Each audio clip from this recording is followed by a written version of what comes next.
कभी ना भी सिर्फ पड़ा है।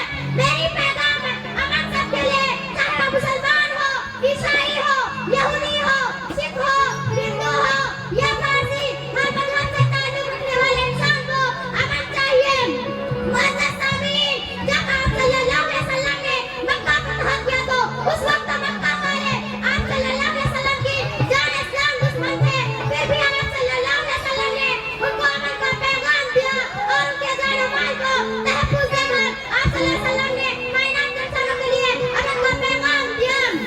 आखिर मैं बस यही कहूंगी, आज तेरा वक्त दुनिया में अमन को फिक्र की रोशनी को आम करे, अमन को जिनसे तक ये पहुंचे ऐसी जंगों का इस्तेमाल करे। वमा अलैना इल्ला अल-बलाग। एक जोरदार ताली छोटी